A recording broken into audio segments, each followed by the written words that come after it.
कौन सो काज कठिन जग माही, जो नहीं होत तात तुम पाही। जय सिया राम। आज हम जिस कथा को सुनने वाले हैं उस कथा का श्रवण मात्र करने से ही सभी प्रकार के रोग दोष दूर हो जाते हैं, सभी प्रकार की मनोकामनाएं पूर्ण होती हैं और सभी सुख समृद्धि के साधन सुलभ हो जाते हैं। तो बोलो जय सिया राम और सुनते हैं यह कथा। देवताओं तक को अभिमान हो जाता है तो हम इंसानों की क्या औकात, और उनके अभिमान को दूर करने के लिए परमात्मा को ही कोई उपाय करना पड़ता है। गरुड़, सुदर्शन चक्र और सत्यभामा को भी अभिमान हो गया था। भगवान कृष्ण ने उनके अभिमान को दूर करने के लिए श्री हनुमान जी की सहायता ली थी।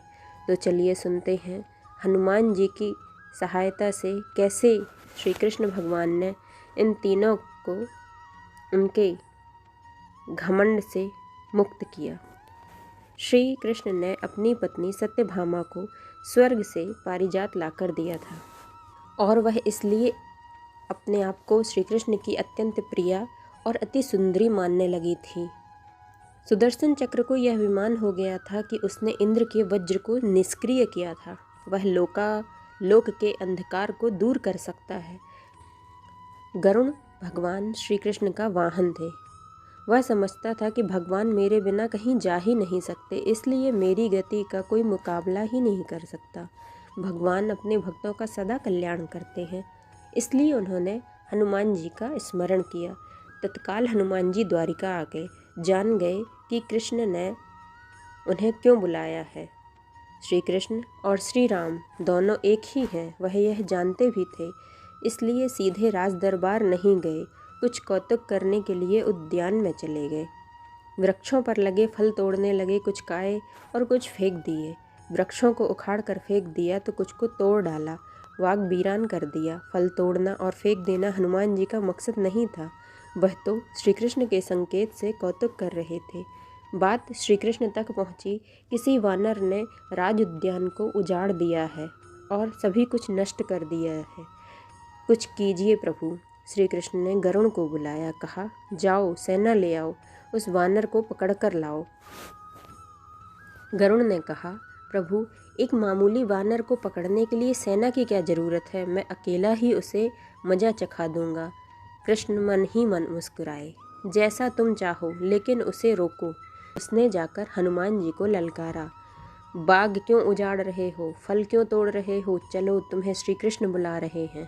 हनुमान जी ने कहा मैं कृष्ण को नहीं जानता, मैं तो श्री राम का सेवक हूँ, जाओ कह दो मैं नहीं आऊँगा। गरुड़ क्रोधित होकर बोला, तुम नहीं चलोगे तो मैं तुम्हें पकड़कर ले जाऊँगा। हनुमान जी ने कोई उत्तर नहीं दिया। गरुड़ की अनदेखी कर वह फल तोड़ने में लग गए। गरुड़ को भी समझाया, वानर का काम फल तोड़ना और फेंकना है, मैं अपने स्वभाव के अनुसार ही कर रहा हूँ, मेरे काम में दखल मत दो, क्यों झगड़ा मोल लेते हो, जाओ मुझे आराम से फल खाने दो। गरुड़ नहीं माना। तब हनुमान जी ने अपनी पूंछ बढ़ाई और गरुड़ को दबोच लिया। उसका घमंड दूर करने के लिए कभी पूंछ को ढीला कर देते तो गरुड़ कुछ सांस ले लेता, और जब कसते तो गरुड़ के मानो प्राण ही निकल रहे हों।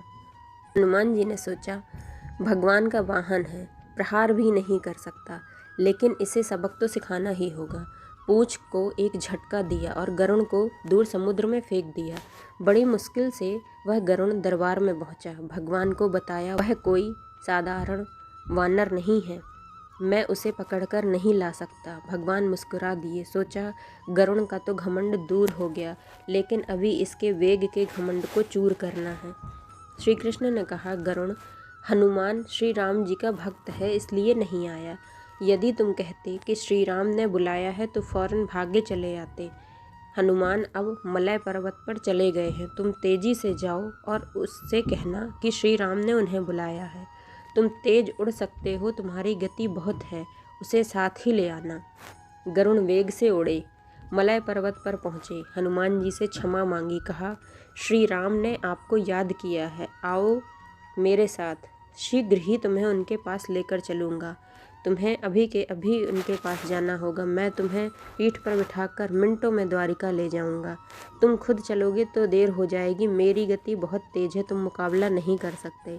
हनुमान जी मुस्कुराए, भगवान की लीला समझ गए और कहा, तुम जाओ, मैं तुम्हारे पीछे आ रहा हूँ। द्वारिका में श्री कृष्ण राम रूप धारण कर सत्यभामा को सीता बना सिंहासन पर बैठ गए। सुदर्शन चक्र को आदेश दिया, द्वार पर रहना, कोई बिना आज्ञा के आने ना पाए।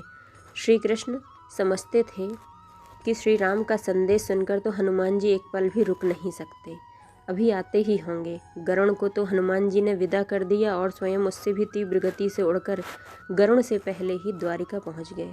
दरबार के द्वार पर सुदर्शन ने उन्हें रोककर कहा, बिना आज्ञा अंदर जाने की मनाही है। जब श्री राम बोल रहे हैं तो हनुमान जी विलम्ब सहन नहीं कर सकते। सुदर्शन को पकड़ा और मुंह में दबा लिया। अंदर गए। सिंहासन पर श्री राम और माता सीता जी बैठी थीं। हनुमान जी समझ गए, श्री राम को प्रणाम किया और कहा, प्रभु आने में देर तो नहीं हुई। साथ ही कहा, प्रभु माँ कहाँ है? आपके पास तो आज यह कौन दासी बैठी है? सत्यभामा ने सुना तो लज्जित हुई, क्योंकि वह समझती थी कि कृष्ण द्वारा पारिजात लाकर दिए जाने से वह सबसे सुंदर स्त्री बन गई है। सत्यभामा का घमंड चूर हो गया। उसी समय गरुड़ तेज गति से उड़ने के कारण हाँफते हुए दरबार में पहुँचे। सांस फूल ही रही थी, थके हुए से लग रहे थे, और हनुमान जी को दरबार में देखा तो वह चकित रह गए। मेरी गति से भी तेज गति से हनुमान जी दरबार में पहुँच गए। लज्जा से पानी पानी हो गए। गरुड़ के बल और तेज गति से उड़ने का घमंड चूर हो गया। श्री राम ने पूछा, हनुमान जी तुम कैसे अंदर आ गए? किसी ने रोका नहीं? रोका था भगवान, सुदर्शन चक्र ने। मैंने सोचा आपके दर्शनों में विलम्ब होगा, इसलिए मैंने उससे उलझकर अपना समय व्यर्थ नहीं किया, उसे सीधे मुंह में ही दबा लिया। और यह कहकर हनुमान जी ने मुंह से सुदर्शन चक्र को निकालकर प्रभु के चरणों में रख दिया। तीनों का घमंड चूर हो गया। श्री कृष्ण यही चाहते थे। श्री कृष्ण ने हनुमान जी को गले लगाया। परमात्मा अपने भक्तों में, अपने प्रियजनों में अभिमान कभी रहने ही नहीं देते। श्री कृष्ण सत्यभामा, गरुड़ और सुदर्शन चक्र का घमंड यदि दूर ना करते तो वे परमात्मा के निकट नहीं रह सकते थे, और परमात्मा के निकट ही वह रह सकता है जो मैं और मेरी से रहित है।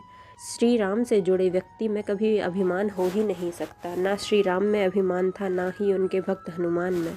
ना श्री राम ने कहा कि मैंने यह किया, और ना हनुमान जी ने यह कहा कि मैंने यह किया।